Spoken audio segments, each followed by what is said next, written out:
Buenos días, saludos desde Bruselas. Faltan 46 días para que los asturianos elijamos a nuestros futuros alcaldes, al futuro presidente o presidenta del Principado y a nuestros representantes aquí en el Parlamento Europeo. El 26 de mayo los asturianos, los españoles, tenemos una triple cita con las urnas y en TPA hoy nos detenemos en los comicios que menos interés despiertan, pero no por ello menos relevantes, todo lo contrario, las elecciones a esta institución.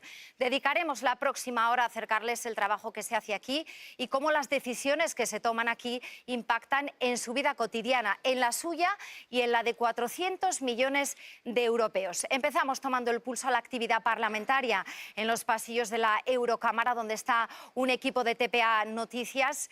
Olaya Pena, ¿qué dedican en concreto esta semana los eurodiputados, la actividad que tienen por delante? Bueno, pues estamos ante uno de los momentos más intensos de toda la legislatura. El jueves de la semana que viene se va a disolver el Parlamento Europeo, así que quedan tan solo unos días de preparación para el que será el último pleno de todas las sesiones. Por eso este lugar está tranquilo. Ahora se va a centrar en estos días toda la actividad a puerta cerrada en el interior de comisiones, grupos parlamentarios. Se va a debatir todos los asuntos que se van a votar en el pleno del próximo jueves, algunos de ellos con tanto impacto en la vida cotidiana de las personas, como por ejemplo nuevas normas de seguridad para los coches inteligentes, para que tengan más alertas, para que puedan detectar, por ejemplo, la presencia de peatones o de ciclistas, nuevas normas también de emisiones de los camiones, o nuevas normas de protección del consumidor ante las compras online. Está por ver si se va a hablar también del Brexit y de la posición ante la PAC. Todo esto será el jueves que viene, los siguientes serán ya las elecciones. Más de 400 millones de europeos de 27 países están llamados a las urnas. Los holandeses serán los primeros en votar el jueves 23, pero la mayoría, incluida España, lo harán el domingo 26 de mayo. Todos los eurodiputados son elegidos por sufragio universal directo, pero cada país elige si son listas abiertas o cerradas. Mientras que en España para ser eurodiputado basta con tener 18 años, otros países exigen tener 21, 23 o hasta 25 años, como es el caso de Italia. Los ciudadanos españoles podrán votar en los colegios, por correo o a través de las embajadas. El nuevo Parlamento será el que elija quién dirige la comisión. España elegirá 54 representantes o 59 si antes se confirma el Brexit. La salida del Reino Unido implicará que el Parlamento será más pequeño. De 751 eurodiputados pasará a 705, pero habrá países que ganarán representación, los que más, Francia y España, con 5 eurodiputados adicionales. Las últimas elecciones fueron hace 5 años, entonces la participación fue de un 42%. Fueron las mayores elecciones transnacionales que se hayan celebrado nunca al mismo tiempo en la historia. España tiene 54 diputados esta legislatura y 3 de ellos van a compartir con nosotros los próximos minutos para hablar de Asturias y de Europa. Ángela Ballina, muy buenos días, bienvenida, eurodiputada de Izquierda Unida aquí en el Parlamento Europeo. Tenemos también con nosotros a Tania González, eurodiputada de Podemos en el Parlamento Europeo. Buenos días, Tania. Y también está con nosotros Jonás Fernández del Grupo Parlamentario Socialista. Muy buenos días, Jonás. Buenos días. Esta legislatura el Partido Popular no tiene representantes asturianos. Nosotros hemos invitado a algún otro representante, a algún otro diputado del Partido Popular, pero por motivos de agenda ninguno de ellos puede estar hoy con nosotros aquí. Así que, bueno, vamos a dar comienzo ya a este coloquio, a este debate con nuestros eurodiputados y nuestras eurodiputadas. Y empezamos con un balance de la legislatura, de estos 5 años que ya se están agotando. La semana que viene tiene lugar el último pleno de la legislatura. La anterior estuvo marcada claramente por la crisis económica. La crisis se comió los 5 últimos años. Esta que termina ha tenido algún rasgo distintivo. Les pido una reflexión, un balance en lo personal, porque ha sido para los 3 su primera legislatura aquí en Bruselas, y también un balance global de este periodo. Empezamos, por ejemplo, por Tania. Sí, yo creo que hay varios temas que evidentemente han marcado esta legislatura. Uno de ellos es el Brexit, porque es la primera vez que algo así sucede en la Unión Europea. Otro de ellos creo que es la crisis de refugiados, donde la Unión Europea todavía no ha sabido, no ha querido dar una respuesta. Y creo que en general a lo que nos enfrentamos o lo que ha marcado un poco esta legislatura es que se pone de manifiesto que la Unión Europea no tiene un rumbo claro y que tiene que decidir cuál es el proyecto de futuro que quiere como Unión. Desde nuestro punto de vista tiene que ser un proyecto que apueste por los derechos sociales, que luche contra esa desafección política que está habiendo en la Unión Europea, que se está canalizando o expresando a través de cuestiones como el Brexit o crecimiento de movimientos de extrema derecha, es decir, poner soluciones a la vida de la gente y no generar problemas. Y hay un gran reto en Europa, además del de los refugiados que planteaba, que es el reto de la igualdad, el reto de las mujeres, el reto del feminismo. Se ha dado algún paso en esta legislatura, recientemente se ha aprobado la Directiva de Conciliación, que nos habría gustado que fuese más allá, pero bueno, que establece al menos, por ejemplo, un permiso de paternidad para todos los estados, cosa que antes no existía, pero faltan muchos pasos por dar también en la igualdad entre hombres y mujeres. En lo personal, ¿cómo han sido estos 5 años, la experiencia aquí? Bueno, pues una experiencia de muchísimo aprendizaje. Siempre lo digo, que cuando vives algo así, luego hace falta un tiempo para también asimilar y sacar, extraer todo lo mejor que has aprendido, ¿no? Desde Podemos llegamos aquí con la idea preconcebida de que esto iba a ser una gran maquinaria burocrática, ¿no? Muy compleja y muy opaca, y creo que confirmamos esa idea que teníamos. Realmente es una gran maquinaria burocrática, muy opaca. Nuestra intención y nuestro objetivo, o uno de ellos, era abrir las puertas y las ventanas de esta institución, que se hablase más de Europa, porque en Europa se deciden cuestiones que son fundamentales para el día a día de la gente y que muchas veces no se conocen, y creo que en ese sentido, bueno, pues aparte del trabajo que hemos hecho aquí, ¿no? que creo que en muchos aspectos ha sido muy positivo, señalaría esta cuestión como algo, creo que un antes y un después. Creo que ahora se habla más de Europa, se habla más de lo que pasa aquí, y bueno, pues en cierta manera hemos conseguido una buena parte de lo que queríamos. Ángela, le pido también esa doble reflexión, ese balance en lo personal y también en lo que ha sido esta legislatura en su conjunto. Bueno, en lo personal es una experiencia, desde luego, y es muy interesante, ¿no? Por conocer la institución de verdad desde dentro. Pero yo creo que estuvo marcada por distintos temas, ¿no? Porque empezamos con Grecia, cuando amenazaba también con salir, y debido a todos los recortes y el memorándum que se le había presentado. Hemos vivido también el cambio de presidente del Parlamento. Hemos vivido las negociaciones del TTIP, del Tratado Transatlántico, que luego con la llegada de Trump se han parado. Estamos viendo ahora la reforma de la política agraria. En fin, ha sido una legislatura de bastante calado, yo creo, ¿no? Con bastantes temas gordos, y ahora, por supuesto, el Brexit. Pero a mí lo que sí me llama mucho la atención es la falta de política exterior propia de la Unión Europea. Hay conflictos internacionales que están muy claros en la legislación internacional y por parte de la ONU, como es Palestina, Israel o el Sáhara, etcétera, donde aquí no se hace trabajo por ello, y además se hace, yo creo, con un completo seguidismo de la política internacional que marca Estados Unidos o incluso a veces Israel, ¿no? Entonces me llama mucho la atención que no tenga la Unión Europea una política propia y además basada en el respeto a la legalidad internacional y a las resoluciones de la ONU, etcétera, ¿no? Pero, como decía Tania, esta institución tiene que darse más a conocer, y la ciudadanía tiene que empezar a pensar que esta institución es importante, porque aquí se deciden muchas cosas. Y no es la institución en sí, yo siempre lo digo, si queréis que las políticas de la Unión Europea cambien, también hay que cambiar quién gobierna la Unión Europea, porque no es la institución, es el gobierno que hay aquí y las políticas que desde aquí se hacen, el Consejo, la Comisión, etcétera.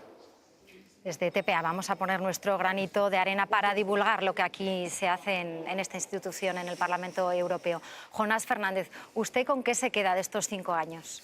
Bueno, yo creo que cuando empezamos la legislatura, y ahora que empieza la precampaña y revisamos lo que decíamos hace 5 años, claramente en aquel momento la Unión estaba en el epicentro de la crisis financiera iniciada en 2007-2008, y yo creo que el grueso de compromisos electorales que algunos hacíamos estaban dirigidos fundamentalmente a combatir aquella crisis. Si lo vemos desde el presente, pues bueno, vemos que Europa ha conseguido superar la crisis, que Europa lleva, ¿no?, y que lleva varios años creciendo a una tasa de crecimiento razonable, y ahora vemos si este crecimiento se va a ralentizar o no. Pero claramente el tema central de la campaña, las políticas de austeridad y de ajuste que habían marcado la legislatura anterior, durante estos años se han reorientado. Se han reorientado con Grecia, se han reorientado con nuestro país, o con Portugal, o con Francia. Y yo creo que en términos económicos la región está algo mejor. Es verdad que sigue habiendo problemas de desigualdad muy importantes, fundamentalmente porque los estados no han redistribuido la renta que se ha generado en estos últimos años, pero creo que los socialistas hemos logrado revisar, como digo, ese paradigma de la austeridad de la legislatura pasada. En todo caso, sí, con independencia de resolver o no los problemas previos, es cierto que en estos últimos años no hemos visto crecer el problema, la necesidad de que Europa tenga una política de acogida a refugiados, que aún no la tiene, fundamentalmente porque los Estados miembros no quieren que Europa tenga una política de refugiados.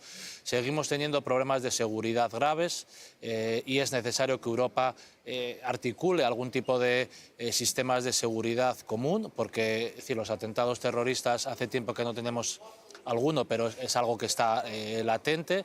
Sin duda el Brexit, ¿no?, ha marcado toda la segunda parte de la legislatura, y hablando de política exterior, pues bueno, la victoria de Trump en Estados Unidos o la reorientación o la ambición renovada del gobierno ruso o la situación inestable de casi todas nuestras fronteras hacen más necesaria como nunca, como decía Ángela, que tengamos una política exterior europea, para lo cual, por cierto, es necesaria una unión de la defensa, porque una de las partes para poder proyectar seguridad para proyectar estabilidad pasa porque Europa tenga un embrión al menos de una Europa de la defensa razonable. En todo caso, yo creo que han sido 5 años muy intensos. En lo personal, pues bueno, intentando colaborar, como digo, fundamentalmente en esa revisión de la política económica y conociendo e influyendo dentro del Parlamento Europeo y en el conjunto de las instituciones. Permítanme hacer un paréntesis porque nos espera uno de los más altos funcionarios que España tiene en las instituciones europeas, que es el portavoz del Parlamento Europeo. Con él está Olaya Pena. Pues sí, aquí tenemos a Jaume Adu, que es la voz oficial de este Parlamento Europeo. Muy buenos días, Jaume, gracias por estar con nosotros. Tiene ante sí el reto diario de explicar todo lo que pasa aquí en esta Cámara. Estamos ante unas elecciones marcadas por el Brexit, por el auge del antieuropeísmo. ¿De verdad son unas elecciones cruciales? Yo creo que sí, que son las elecciones europeas más importantes desde que todo esto empezó en el año 79, con las primeras elecciones al Parlamento Europeo, y son unas elecciones un poco especiales porque es verdad que después de estos años de crisis, y lo acabamos de ver en la entrevista, la Unión Europea tiene ante sí un reto fundamental, que es elegir si quiere seguir adelante o si se quiere parar o incluso si quiere ir hacia atrás. Tenemos partidos políticos en diferentes países, algunos de ellos en gobiernos, que lo que están proponiendo por primera vez es parar esto, volver a la Europa antigua, a la de los estados individuales, a la de las luchas entre países, etcétera, etcétera, y luego una mayoría de partidos, una mayoría de diputados en este Parlamento que lo que quieren es seguir adelante. No se trata ya solo de elegir a los diputados, se trata también y sobre todo de elegir cómo queremos que sea Europa en los próximos años. Bueno, en un momento como este es fundamental la participación, que además habéis hecho un llamamiento muy importante a la ciudadanía para que participe. ¿Qué previsión tenéis? No hay una previsión exacta todavía, es un poquito pronto y además eso cambia evidentemente país por país, pero sí que da la impresión de que esta vez va a votar más gente que en los comicios anteriores. Yo creo que este mensaje de que las elecciones europeas esta vez son realmente muy importantes está calando. Lo estamos viendo en los medios de comunicación que cubren mucho más la campaña electoral, lo estamos viendo en los propios partidos políticos, en los líderes políticos, estamos viendo primeros ministros, jefes de Estado, de Gobierno, que están hablando todo el día de las elecciones europeas y que están de alguna manera utilizando la cita de las elecciones, del día de las elecciones, como una cita política importante. Y yo creo que sí hay mucha más conciencia de que al final las cosas de verdad nos las estamos jugando en Europa y por lo tanto en las elecciones europeas. Bueno, hablas de los medios de comunicación, de la importancia de transmitir este mensaje. Tal vez para esta convocatoria tenemos un elemento más con el que no se contaba en las últimas ediciones, que son las noticias falsas. ¿Cómo se puede atajar este problema tan grande que lo hay en todas las áreas, pero que además es un problema real a la hora de enfrentarnos a estas elecciones europeas? Es un problema real y además es un problema que muestra la propia importancia de la Unión Europea. Cuando uno se da cuenta de que hay potencias extranjeras que están ayudando a la difusión de noticias falsas contra la propia Unión Europea y que eso viene tanto del este, de las fronteras de la Unión Europea, como del oeste, más allá del Atlántico, eso quiere decir que lo que hace la Unión Europea cuenta y es importante, y por eso hay quien también le gustaría destruirlo o que dejara de funcionar. Para luchar contra la desinformación lo que hay que hacer es informar. Lo primero es que los medios de comunicación puedan hacer bien su trabajo, que además lo puedan hacer, digamos, con suficiente acceso a datos, a la documentación. Es muy importante también la regulación de lo que se difunde en las plataformas sociales, y eso lo tienen que hacer las propias empresas, las grandes empresas de estas plataformas, empezando por Facebook y acabando por Twitter. Y luego hay que ayudar a todas estas iniciativas de fact-checking, todas estas iniciativas, algunas incluso privadas, de gente que se dedican fundamentalmente a eso, a seguir la pista a las falsas noticias y ayudar a los demás a hacer la distinción entre lo que es información y lo que es pura intoxicación. Bueno, hablamos de este momento de la actualidad que tenemos ahora ante nosotros. Tenemos el Brexit, tenemos también esa guerra comercial abierta. ¿Es necesario más Europa ahora? Yo creo que ahora es el momento de la verdad. Cuando vemos lo que está pasando con los británicos, que al intentar irse de la Unión Europea de alguna manera están creándose ellos mismos un problema insoluble, cuando vemos que los retos que tenemos ante nosotros y que empiezan a movilizar a las nuevas generaciones, como el cambio climático, solo se pueden afrontar, solo se pueden solucionar de manera mancomunada entre todos, cuando vemos que la gente lo que pide en los próximos años es protección, desde el punto de vista de la seguridad, de la lucha contra el terrorismo internacional, protección social, protección como consumidores, protección ante un mundo cada vez más complicado, con unos Estados Unidos que ya no son los Estados Unidos de antes, una Rusia que tampoco es la Rusia de antes, con todo lo que está pasando en el norte de África. La gente lo que quiere es sentirse protegida, y la única protección real que puede tener en este momento es la Unión Europea. La Unión Europea es el gran paraguas que nos tiene que proteger, y probablemente, ya hablábamos hace un rato, escuchábamos a algunos diputados decir que quizás dentro de poco la economía se pueda empezar a ralentizar. Eso quiere decir que nos queda poco tiempo para acabar las cosas que tenemos a medias. Bueno, pues estamos a punto de empezar una nueva legislatura. ¿Cuál es el reto número uno de cara a esta nueva etapa?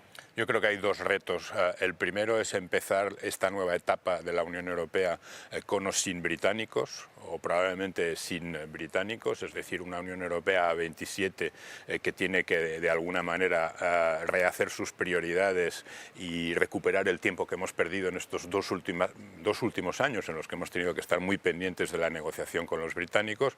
Y luego hay otro reto muy importante, que es que hay que aprobar los presupuestos de la Unión Europea para los próximos 7 años, y ese es el momento de la verdad, porque los partidos obviamente llegan todos con sus programas y con sus prioridades, pero al final lo que hace que las cosas se puedan hacer o no es dónde se pone el dinero, con cuánto dinero va a contar la Unión Europea y cuáles van a ser sus verdaderas prioridades: la agricultura, la pesca, la ayuda a las regiones, la investigación, las ayudas contra el paro juvenil, Erasmus. Esas son las cosas que se tienen que decidir en cuanto hayan pasado las elecciones. Bueno, se van a tener que decidir en una nueva legislatura marcada por la fragmentación del arco parlamentario. ¿Puede entorpecer, sacar adelante estas medidas el hecho de que esté tan dividido el Europarlamento? Bueno, vamos a ver cómo queda el Parlamento después de las elecciones, porque lógicamente eso depende de lo que voten los ciudadanos. Pero es verdad que las encuestas nos muestran un Parlamento que va a ser más plural o un poco más fragmentado que el Parlamento anterior, que en el fondo es un poco el reflejo de lo que está pasando en muchos Estados miembros, en muchos países como en España, por ejemplo, donde hace unos años había bipartidismo y ya no lo hay. En el Parlamento Europeo está pasando un poco lo mismo. Hasta hace 5 años este era un Parlamento muy dominado por conservadores y socialistas. En las próximas elecciones vamos a ver que no, que aquí va a haber que contar pues con más familias políticas, pero eso en el fondo es bueno, porque Europa, si se hace entre todos o con cuanta más gente se haga, mejor va a salir. Bueno, pues Jaume Duch, portavoz del Parlamento Europeo, muchas gracias por estar con nosotros aquí en Asturias en Europa. Sabemos además que tienes una agenda muy completa a lo largo del día. Esto es todo de momento desde el hemiciclo. Últimamente ha habido poca asistencia al voto y es una pena porque ya que nos dan la oportunidad y no vivimos en una terrible dictadura que nos puede quitar cualquier tipo de decisión, aprovechémosla. Sé que duele, sé que cuesta, sé que encima si te lo ponen en domingo luego hay resaca. No te quejes luego, no te quejes en casa, no te quejes en el bar, no te quejes con los amigos. Vota. Que quieres votar con B es tu problema, pero hay que votar con V. Estoy hasta las narices de discutir con amigos en la barra del bar de los políticos. Insisto, no vienen de Marte, los elegimos nosotros, de manera que vamos a elegirlos bien. Porque no hay opinión más importante que el voto. Es muy importante que ejerzamos el derecho al voto con la conciencia de que también es un deber. Elige tu futuro, chiquillo, que está la cosa que hay que votar. Así de simple. Actores y actrices españoles invitándonos a ir a las urnas el 26 de mayo en un vídeo que, por cierto, han hecho de manera completamente altruista y que se grabó el mes pasado, en marzo, en el Festival de Cine de Málaga. Bueno, cualquier asunto que podamos tocar en este programa especial repercute de manera más o menos directa en Asturias, pero sí es cierto que hay temas especialmente sensibles para nuestra región.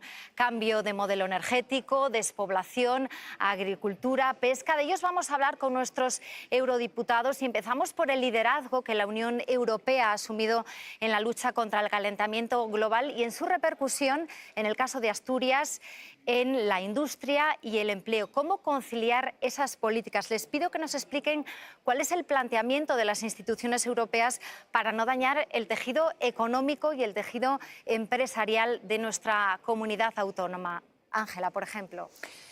Bueno, mira, pero yo creo que son perfectamente compatibles si las cosas se hacen bien. A mí me tocó ser la ponente de un informe que era el papel de las ciudades y regiones en el cambio climático en la COP21.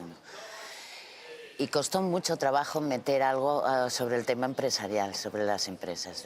Voy a decir que me costó mucho llegar a acuerdos con el resto de los grupos para que esto saliese aprobado, porque ni siquiera querían hacer mención a la industria. Y yo creo que la industria es uno de los temas más importantes en el tema del cambio climático, pero hay muchas más, efectivamente. Pero si tú aplicas la legislación como la tienes que aplicar, con las medidas medioambientales que se contemplan y demás, y la industria las cumple, sin industria no vamos a vivir. Lo que tenemos es que hacerla compatible. Pero hay muchas cosas que influyen en el cambio climático. Aquí también aprobamos un informe sobre la sobreproducción alimentaria de alimentos. Esto también tiene una gran emisión de CO2, de todo lo que esto conlleva, ¿no? Y ese modelo que hasta ahora tenía de grandes explotaciones, tanto de ganado como de agriculturas, pues se está viendo que no es el futuro, que hay que volver un poco a hacer las cosas más pequeñas y como eran antes. Pero también hay un tema muy importante que nunca sale y nunca se toca cuando se habla del cambio climático, y es la industria armamentística y los conflictos y lo que ello conlleva de destrucción del medio ambiente, de infraestructuras, deforestación, etcétera. O las grandes corporaciones, lo que están haciendo en algunos sitios con la explotación del aceite de palma, la corta de madera de la selva, etcétera, etcétera. Hay un poco de doble moral en este sentido en la Unión Europea. Si vamos a hablar de cambio climático, hablemos de todo lo que influye, no de lo que te interesa y olvidando y no mencionando otros temas. Y ahí la Unión Europea tiene un reto, no solo poner cosas en el papel, y tiene un reto y tiene que hablar absolutamente de todo lo que influye en ese cambio climático, porque va a haber también, y ya está viendo, refugiados por el cambio climático. Jonás, ¿qué reflexión nos puede hacer a este respecto? Porque es un asunto que en Asturias preocupa. Bueno, yo creo que todos podemos estar de acuerdo en la necesidad, ¿no?, de revisar nuestros modelos de crecimiento, de consumo, de ahorro, ante la necesaria apuesta por, ¿no?, evitar el calentamiento global y los problemas que ello conlleva, ¿no? En Asturias somos muy conscientes de cómo está cambiando el clima y de qué riesgos, ¿no?, aporta a nuestra región, al conjunto de España y, por supuesto, a toda Europa y a todo el mundo. Y, por lo tanto, yo celebro que la Unión Europea haya decidido liderar en la escena internacional esta batalla contra el cambio climático. Ahora bien, liderar este proyecto debe ir acompasado de distintas herramientas, ¿no? Una de ellas, sin duda, es que el proceso de transición sea un proceso pausado, pactado y justo. Y yo creo que en este campo la Unión ha mostrado cierta flexibilidad y vemos países que han usado esa flexibilidad con mayor margen que otros, pero además es necesario que la Unión Europea, y esto es lo que todavía no hay una conciencia necesaria sobre ello, revise cómo estas nuevas medidas para evitar el cambio climático puedan estar generando un desplazamiento de la producción, fundamentalmente industrial, a terceros países sin ningún tipo de regulación ambiental, cuyos productos entran en nuestro mercado sin ningún tipo de control. Porque si esto se profundiza, realmente estaríamos caminando en el sentido inverso al que deberíamos. Si la Unión Europea avanza en ese proceso de lucha contra el cambio climático y el resultado es que la producción industrial se desplaza a terceros países con menores controles ambientales, en la medida en que la atmósfera es de todos, estaríamos, ¿no?, de alguna manera exportando trabajadores e importando contaminación. Y yo creo que es necesario que la Unión Europea, además de liderar, como digo, este proceso de revisión, de renovación de la estructura económica, sea capaz también de alguna manera incentivar a terceros países a caminar por el mismo camino que estamos nosotros, porque si no, no estaríamos cumpliendo nuestros verdaderos objetivos. Y yo creo que es importante, como digo, celebrar que la Unión lidere el proceso, yo creo que es importante.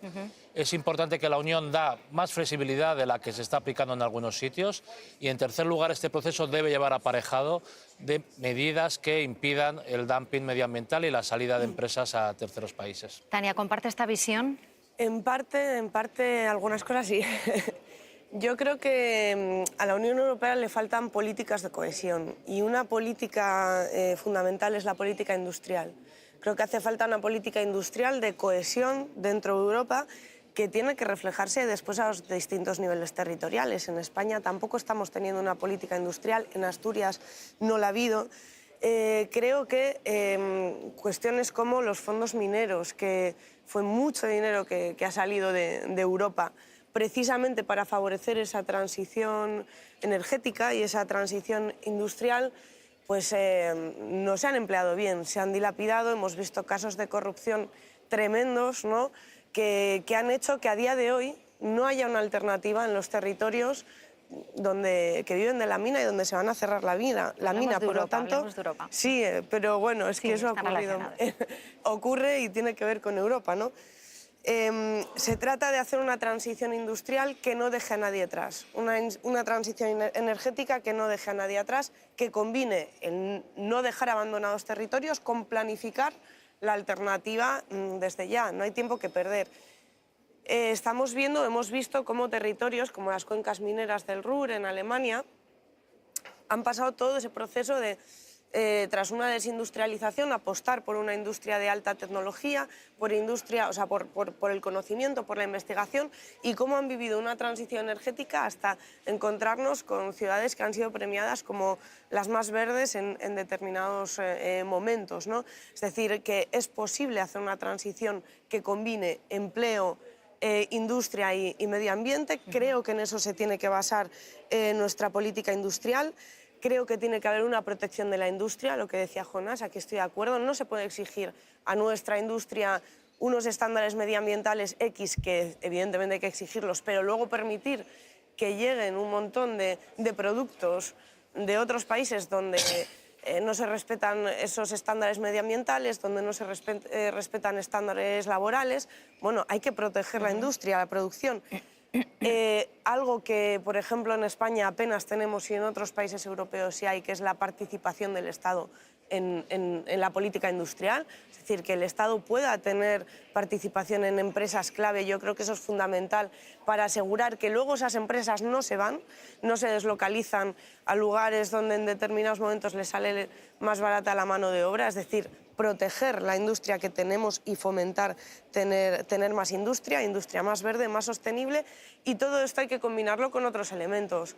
Aquí en el Parlamento Europeo también vimos al principio del mandato cómo se abre el proceso de liberalización del ferrocarril, Bueno, yo creo que hay que apostar por el tren como servicio público, por el tren que es el medio de transporte más sostenible que tenemos, que tiene mayor capacidad de vertebración territorial, y estamos viendo cómo se está abandonando, se está desmantelando, y eso no va en la línea de la lucha contra el cambio climático, ¿no? Es el transporte, es, bueno, como decía, la industria verde, el transporte, la gestión de los residuos, etcétera. Son muchos elementos, muchas políticas combinadas que hay que apretarse más las tuercas con retos que tienen por delante los eurodiputados que sigan aquí los próximos 5 años. El 70% de las leyes que impactan en la vida de los asturianos se discute y se vota aquí.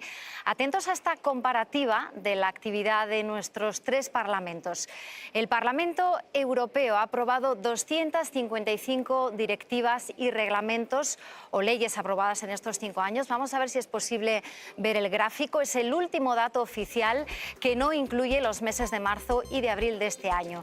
La media es de 57 leyes al año, si bien son muchos más los actos de otra índole aprobados en esta institución. El Congreso de los Diputados ha aprobado en los últimos 4 años 28 leyes, 7 leyes al año, una cifra llamativamente baja, es cierto, si la comparamos con la legislatura precedente en la que se dio luz verde a muchas más normas porque en ese momento había gobierno con mayoría absoluta en nuestro país. Y en la Junta General del Principado, 39 leyes en los últimos 4 años, la media es de 9,75 leyes al año. Hay que decir en el caso del Parlamento Regional que su función es más bien de orientación y de control de gobierno. Bueno, pues a fondo se conoce la legislación europea. Nuestra siguiente invitada también es funcionaria del Parlamento Europeo y es de Avilés. Olaya. Sí, es Paula Fernández Hervás. Muy buenos días, Paula. Gracias por estar en Asturias en Europa. Ella es la jefa de seguimiento de medios. Es una de las 7.000 funcionarias que trabajan aquí en este Parlamento Europeo, en esta institución, que hacen mover todo el engranaje que supone. Tú te conoces a la perfección todo el reglamento, todo lo que aquí se aprueba. Nos gustaría que nos explicaras cuáles son las medidas estrellas de esta legislatura, Paula. Las medidas estrella, yo diría, por ejemplo, la protección de datos, el famoso derecho al olvido, los avances en la protección de los derechos de autor, las decisiones que ha habido de protección del consumidor, tanto en comercio por Internet como en temas de telefonía, en los acuerdos comerciales que se han firmado y que han recibido la luz verde del Parlamento, acuerdos con Canadá, con Japón, y toda una serie de legislaciones en el ámbito del medio ambiente, desde reducción de emisiones a la reducción de residuos, en particular muchas medidas para reducir el consumo de plásticos. Todo lo que tiene que ver con consumo de plásticos, con emisiones de CO2, son asuntos de los que hemos estado hablando mucho, especialmente en este último año. ¿Nos puedes explicar cómo los habéis enfocado?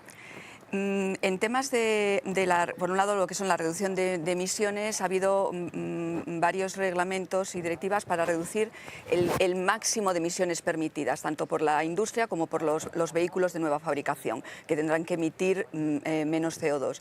Ha habido también medidas para aumentar la eficiencia en el uso de la energía y, por tanto, reducir también la emisión de gases. Ha habido también otras medidas cuyo objetivo era aumentar el reciclaje, es decir, generar menos residuos, terminar con los vertederos, las incineraciones y promover el reciclaje. Y luego hay todo un paquete de medidas para reducir el consumo de plásticos. Yo creo que en Asturias somos bastante conscientes del impacto que tiene el plástico, se ve en nuestras playas, y las medidas tienen, por ejemplo, el conseguir que los ciudadanos utilicen menos bolsas de plástico. Se calcula que en 2010, por ejemplo, el consumo de plástico por ciudadano al año eran unas 200 bolsas de plástico. Las medidas lo que pretenden es que a finales de este año el consumo baje a 90 por persona y que en 2025 se llegue a 40. ¿Cómo se va a conseguir esto? Digamos, ya depende de cómo se implemente la legislación en los países miembros. En Europa, digamos, se ha fijado el objetivo. Bueno, son asuntos que impactan directamente en nuestro día día a día, ¿no? Sí. En nuestra vida doméstica. Otro de ellos tiene que ver con la telefonía. Esos aspectos se han tocado también aquí en el Parlamento.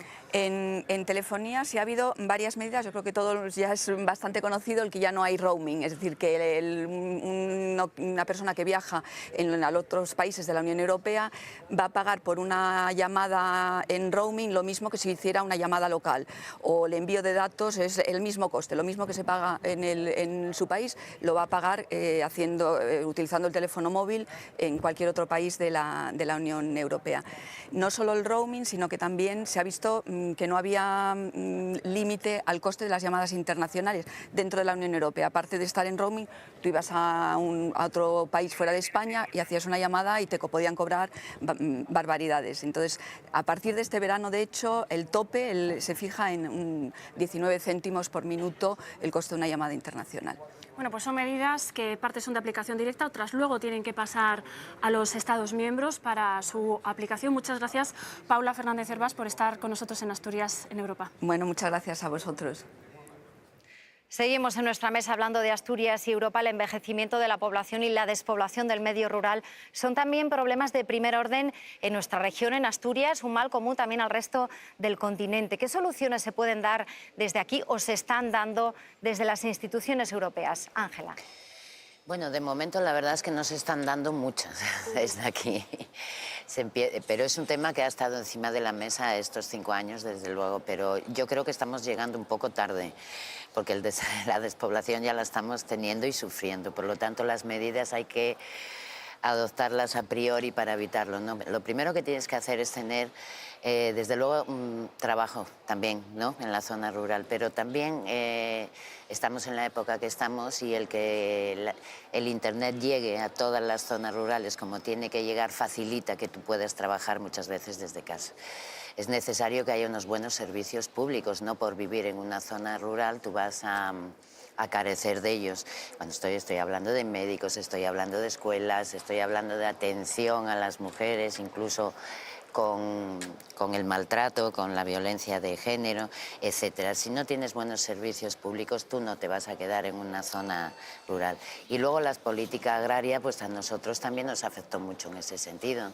Ahora se está reformando aquí la política agraria común, pues quizás lo que deberían de haber hecho era primero un estudio del impacto de todos estos años de esa política, no solo en los países, sino en las regiones de cada país, ¿no? O sea que perdimos mucha agricultura, muchas ganaderías pequeñas, luego no hay una política clara forestal, los montes están muy abandonados, luego llegan los incendios, etcétera, etcétera. Entonces, o empezamos a tomar medidas con todos estos temas o vamos a seguir sufriendo. Estamos en el punto en el que estamos, pero Jonás, ¿qué instrumentos, qué herramientas tiene el Parlamento y el resto de instituciones para hacer algo contra esta situación? Sí, vamos, por ejemplo, hace 2 semanas, en el último pleno en Estrasburgo, el Parlamento apoyó que, si no recuerdo mal, al menos el 10% de todas las políticas de desarrollo regional estuvieran directamente orientadas a luchar contra la despoblación, intentando, como digo, usar ya fondos existentes para nuevos objetivos. Es cierto que el problema de la despoblación y del envejecimiento, que son 2 problemas que van de la mano, pero que no son exactamente los mismos, lo sufrimos especialmente en Asturias, pero toda Europa tiene problemas similares. Los problemas de envejecimiento es común a toda Europa y eso genera problemas, como sabemos, en otros ámbitos, y además tenemos, ¿no?, el problema del despoblamiento en Asturias, que es realmente grave. Yo creo que en estos momentos se está desarrollando un debate en nuestro país y aquí también de cómo afrontar esos problemas y darle una perspectiva de mejora de los servicios públicos en esos territorios, como decía Ángela, o bien de bonificaciones o reducciones fiscales, ¿no? Es un debate que estamos observando en estos momentos también en nuestro país.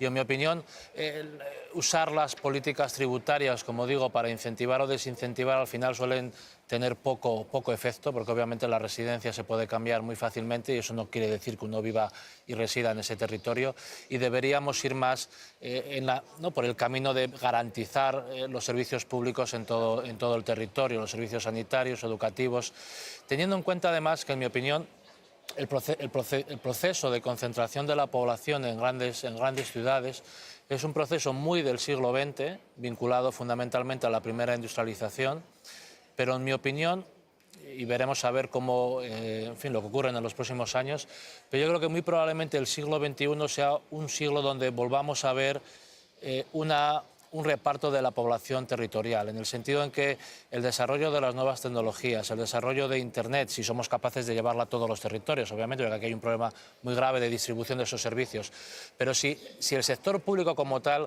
se empeña en garantizar, como digo, los servicios públicos y entre ellos los servicios de telecomunicaciones, yo creo que el siglo XXI va a ser un siglo donde volvamos a ver un reparto de la población en el territorio, en la medida en que la presencia física en el lugar de trabajo, la presencia física en los sitios concretos donde en esos momentos se mueve la economía, probablemente va a ser menos necesaria en las próximas décadas. Pero es cierto que es una reflexión y un reto trascendental para el conjunto de Europa.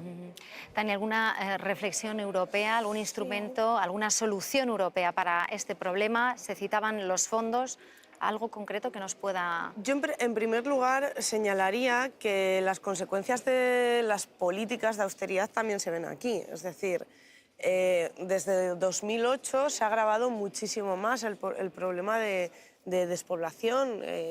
Lo vemos en España, lo vemos en Asturias, que se han tenido que ir más de 40.000 jóvenes, según Comisiones Obreras, desde 2008. Quiero decir que las políticas de austeridad, de recortes, de ahogar los servicios públicos, de precarizar las condiciones de trabajo, etcétera, etcétera, están teniendo unas consecuencias claras y las vemos ahora, ¿no? Entonces, en primer lugar, cambiar la orientación y apostar por una Unión Europea más inclusiva y que mira al futuro, que planifica al futuro, porque es que el problema es un problema de alternativas, ¿no? Es un problema de empleo, de alternativas, de futuro.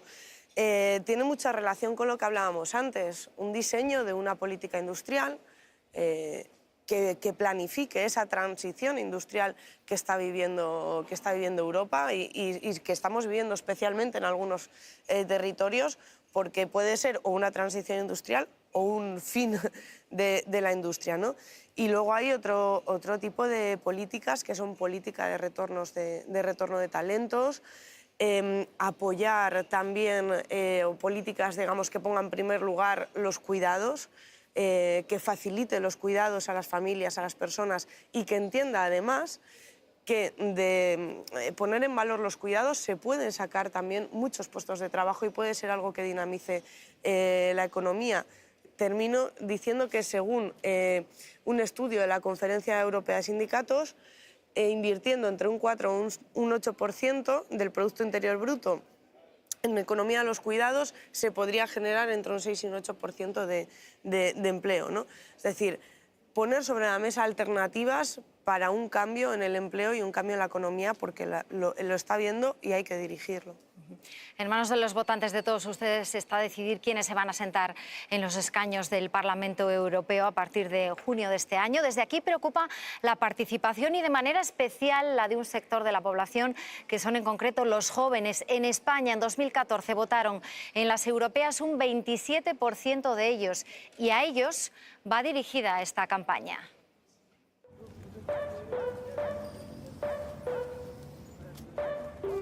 Tu voz no suena. Nadie representa tus intereses. Tus quejas son silenciadas. No estás.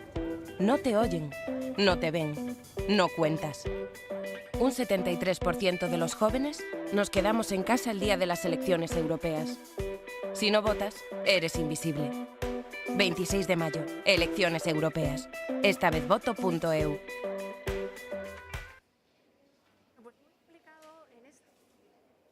Vamos con Olaya, que está con uno de nuestros invitados, un joven muy proactivo que está haciendo campaña fuertemente a favor de Europa y a favor de la participación de los jóvenes en las elecciones. Olaya.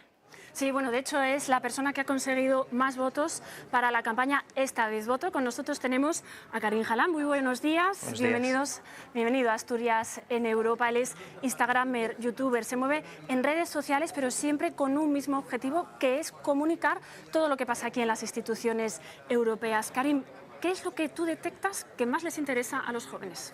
Bueno, lo que yo veo que más interesa es sobre todo cómo funciona la institución. Es decir, lo que yo intento sobre todo es llegar al grupo de personas que no necesariamente tienen que haber estudiado ciencias políticas o relaciones internacionales y cerrar la brecha entre esa gente y la gente que a lo mejor lo ha estudiado pero no se ha especializado en nada. Entonces lo que intento es poder divulgar de una manera atractiva y neutral sobre todo sobre pues, lo que pasa por aquí, por esta casa. Bueno, pues dirigido a todo ese sector, a toda la juventud europea, Karim tiene vídeos como este.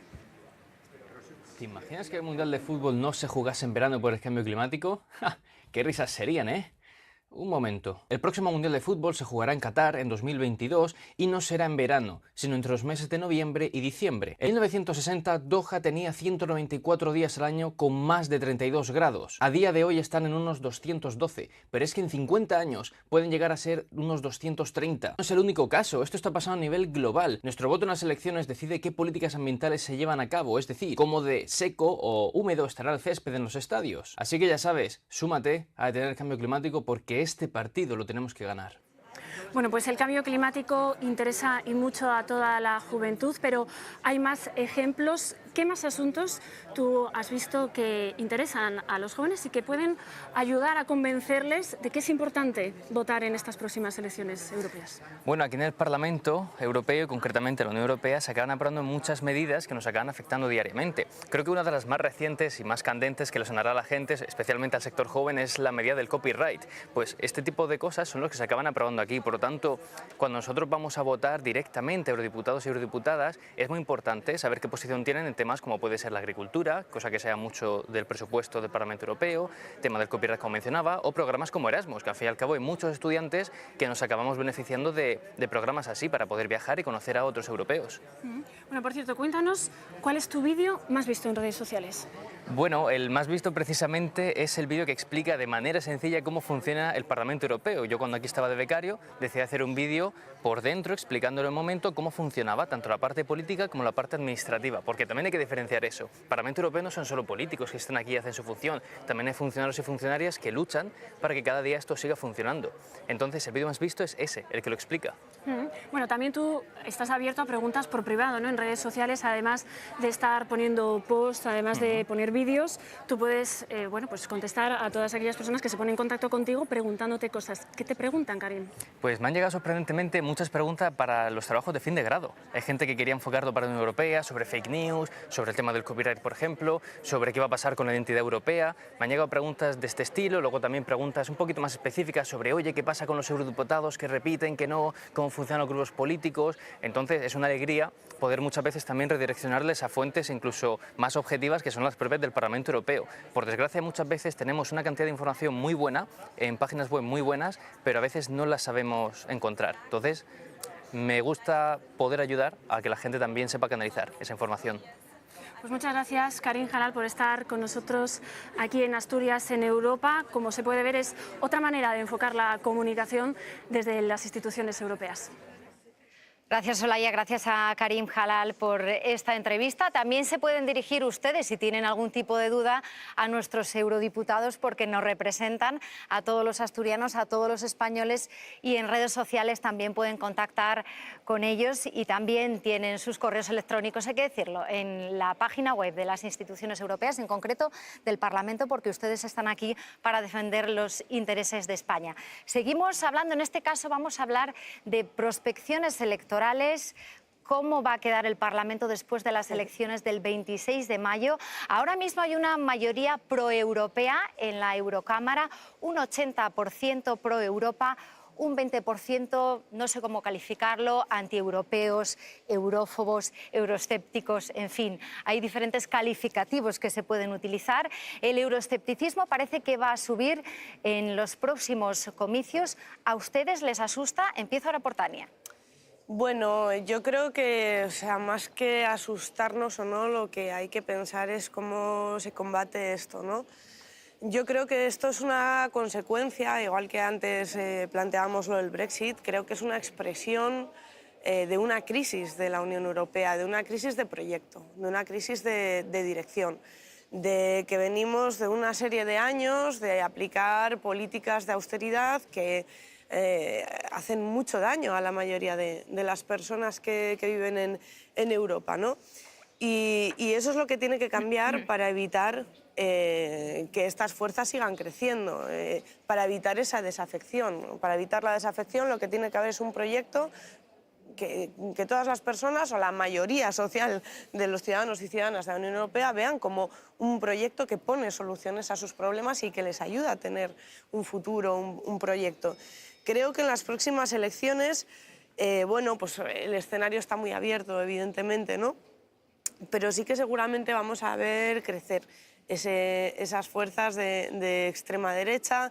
Es un poco, bueno, pues dentro de las quinielas que hay aquí, ¿no? Yo creo que es un poco el mayor miedo que existe, de extrema derecha, eurófobos, euroescépticos, etc. Y yo creo que es una tarea la que tenemos en Europa, pues diría a medio plazo, pero que hay que comenzar ya, que es diseñar una Unión Europea para las mayorías, para la mayoría. Las encuestas otorgan un 5% más de votos para los euroescépticos, las encuestas que maneja el Parlamento Europeo. ¿Realmente seguiría habiendo una mayoría pro-europea, Jonás, aquí en la Eurocámara? Sí. Eso al menos si no votan los británicos. Sí, porque si votan los británicos no puede que haya más diputados eurohostiles o euroescépticos. En cualquier caso, yo me gustaría puntualizar un poco a mi colega, en el sentido de que yo creo que muchas veces situamos la crisis de identidad de la Unión Europea en el centro del debate como causa de muchos problemas, y obviamente es parte de las razones que impulsan ese crecimiento euroescéptico, pero estamos viendo lo mismo en otros sitios donde no existe la Unión Europea. Es decir, en Estados Unidos ha ganado las elecciones Trump, en Brasil Bolsonaro. Es decir, hay un movimiento en todo, podríamos decir, en todo Occidente, si eso significa algo en estos momentos, que cuestiona las instituciones, que cuestiona la democracia, que cuestiona los grandes principios sobre los que el mundo se ha ido construyendo en las últimas décadas. Fundamentalmente por el crecimiento del miedo, de la incertidumbre, por una globalización que de alguna manera dirige nuestras vidas sin que los ciudadanos tengamos la conciencia de que podamos influir en el curso de los eventos a nivel personal y por supuesto a través de la política y a través de sus representantes, y esa sensación de incertidumbre, de pérdida de control sobre el futuro, que por otra parte también está en el Brexit, ¿no? Cuando los defensores del Brexit, ¿no?, te decían aquello de take back control, volvamos a tener el control. Yo creo que hay un sentimiento muy amplio en el mundo por el cual la ciudadanía percibe que las grandes cuestiones están fuera de su alcance, de su capacidad de influencia. Y eso en Estados Unidos se concreta en Donald Trump y en Europa se concreta en las críticas a la Unión Europea como institución. Cuando muchas veces los problemas, como digo, de la Unión Europea, como hablábamos antes del caso de los refugiados, no es la Unión Europea la culpable, sino que son los Estados, de tal manera que si identificamos a la Unión como el problema, en nuestra mente, si la Unión es el problema, quizá los Estados sean la solución, cuando en realidad son los Estados los que generan el problema. Entonces yo creo que la Unión ha pasado a ser un pim pam pum en casi todos los debates públicos, lo cual también es importante porque hemos defendido durante mucho tiempo que la Unión tenía que politizarse, es decir, que la Unión no podía ser una institución multilateral, sino que es una institución política donde hay políticos de distintos signos, tanto en el Parlamento como en la Comisión, y que politizar la Unión también era cuestionarla, debatirla, en fin, en la situación en la que vivimos ahora. Solo que probablemente esa politización que algunos creíamos podría ir pues, en el típico debate entre izquierda y derecha, pues se ha politizado en un debate a favor de más Europa o en contra de esta Europa que dirige el mundo sin ningún tipo de rendición de cuentas democráticas, como se defiende en algunos foros. Y yo creo que esto es lo que en estos momentos se está debatiendo, ¿no? En qué medida somos capaces, aquellos que creemos que la Unión Europea como institución es más necesaria que nunca para proteger a las personas, porque la única manera de recuperar el control es fortaleciendo la Unión Europea y no debilitándola, y probablemente en la próxima legislatura vayamos a ver más diputados antieuropeos en esta Cámara, pero yo creo que el problema fundamental no va a estar aquí. El problema va a estar probablemente en la Comisión, con algunos candidatos de algunos países que están cuestionando la Unión desde dentro, y por supuesto en el Consejo, donde ya están. Por lo tanto, más diputados Antieuropeos sí, vamos a intentar combatirlo, vamos a ver qué ocurre en las elecciones y hasta qué punto esto es cierto, pero aparte de la batalla en las elecciones europeas está la otra batalla en las elecciones nacionales que conforman el Consejo y por supuesto en el proceso de elección de comisarios, que va a ser sin duda bastante conflictivo, preveo. ¿Cuál es su opinión, Ángela, del crecimiento del euroescepticismo? ¿Por qué sucede esto? Yo creo que la historia está muy claro que todos son ciclos y todo se repite y no aprendemos nunca de la historia. Entonces, a mí, yo siempre lo he dicho, a mí toda esta etapa me recuerda mucho la etapa de los años 30. Y no solo a mí, hay una crisis financiera, las medidas que se aplican son contra, porque hay que decirlo así, la población, es un sufrimiento el que trae, no recortes, sino un gran sufrimiento. Sin embargo, vemos cómo los que ocasionaron esa crisis, bancos, etcétera, son rescatados y son tratados con la alfombra roja en detrimento de las personas. Yo creo que se perdieron los principios un poco de lo que significaba la Unión Europea, que era la Europa para la ciudadanía. Ahí la ciudadanía lo está viendo, es otra Europa de otros grandes intereses, de grandes corporaciones, de grandes tratados, etcétera. De nada vale cuando ahora estamos hablando del Brexit, al principio fue con Grecia, de nada vale que ahora pidan perdón a Grecia porque se extralimitaron, porque le han hecho un verdadero desfalco, eso es un atraco a un país y los países del sur hemos estado pagando más que otros la crisis y hemos sido muy explotados en ese sentido. Incluso hubo momentos en que, no muy seriamente, pero muchos diputados comentaban, va a haber que hacer una Unión Europea de los países del sur, porque esto no puede seguir así. Y luego también las grandes diferencias, ya clase media en algunos países existen, otros no. O sea, vamos viendo cómo se vuelve al capitalismo salvaje o mayores fortunas en manos de menos gente y mucha pobreza o salarios que no llegan a donde tiene a final de mes, ¿no? Y luego la doble vara de medir que a mí me escandaliza de esta unión es la que tiene con los derechos humanos. Dependiendo qué país sea, si es Arabia Saudí, si es Venezuela o si es el otro. Eso no te da credibilidad en la vida. Si tú respetas los derechos humanos, lo haces cumplir absolutamente todos los sitios y no está supeditado a intereses económicos.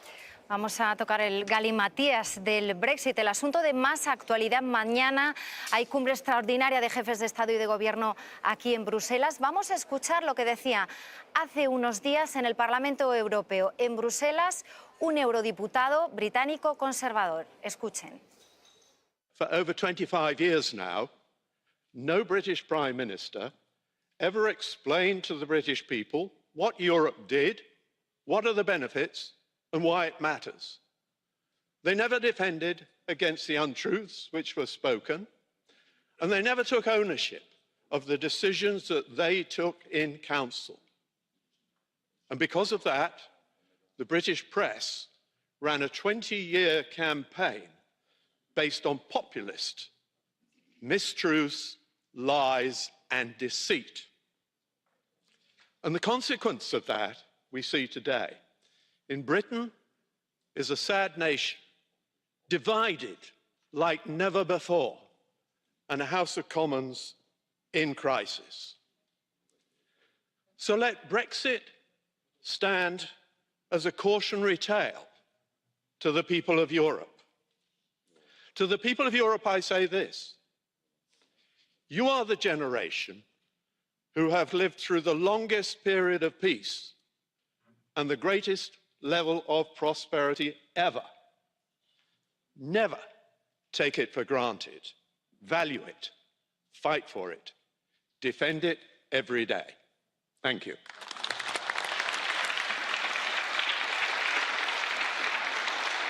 Ni siquiera la paz que tenemos hoy en día y la prosperidad se deben dar por sentadas. Nos queda poquísimo tiempo. Les pido una última reflexión. Jonás, ¿por qué deberían votar los asturianos el 26 de mayo? Les pido, insisto, una última reflexión muy breve a los tres. Pues para defender aquello que más valoramos, el estado del bienestar, los derechos sociales individuales, la economía social de mercado y la democracia. Ángela. Pues tenemos que votar porque Asturias necesita hacer una transición energética, una transición. También tenemos el problema con la industria y tenemos que hacer esa transición, desde luego, contando con esta unión y con esta plataforma que ahora hay, con estos fondos y con otras muchas líneas. Y estamos dentro de un mundo globalizado y sabemos que en solitario esa transición no la podríamos hacer. Tania. Bueno, pues porque aquí se toman decisiones que son importantísimas para el día a día de nuestra vida, de la vida de todos y todas las ciudadanas, aunque a veces no sean tan claras o tan directas, van a definir y definen en gran parte el futuro de nuestras ciudades, de nuestros pueblos, de nuestras comunidades. Y hay que votar precisamente por eso, para tener un futuro que sea para todos y para todas. Futuro dentro de Europa, coinciden ustedes tres, y yo también particularmente. Vamos a dejar aquí el programa porque ya nos queda poco tiempo. Estaremos muy pendientes esta semana del Brexit. No sé si tendremos aduanas entre Reino Unido y el continente el próximo sábado. Es todo una incertidumbre, estamos en la cuenta atrás y todo está muy abierto. Gracias, Tania González, por haber compartido este tiempo con nosotros y suerte en su futuro político. En este caso ya no sigue en Bruselas, es la candidata de Canvi Avilés a la alcaldía de esa ciudad. Gracias también, Jonás Fernández, que aspira a seguir aquí luchando por Europa en el Parlamento Europeo. Mucha suerte a usted también. Por Asturias especialmente. Y por Asturias también. Y Ángela Vallina, suerte también. También deja el Parlamento Europeo. En su caso, seguirá en la política regional como candidata de Izquierda Unida a la presidencia del Principado. Mucha suerte a los tres. Y gracias a ustedes también por su atención y a todo el equipo del Parlamento Europeo que nos ha facilitado la realización de este programa y que nos ha hecho sentir casi como en casa. Esperamos haber contribuido a que tengan un mejor conocimiento de la actividad de este Parlamento, cuya composición, lo recordamos, vamos a elegir todos los asturianos y todos los españoles el 26 de mayo. Tome nota, el 26 de mayo tenemos una cita con Europa. Gracias, buenos días.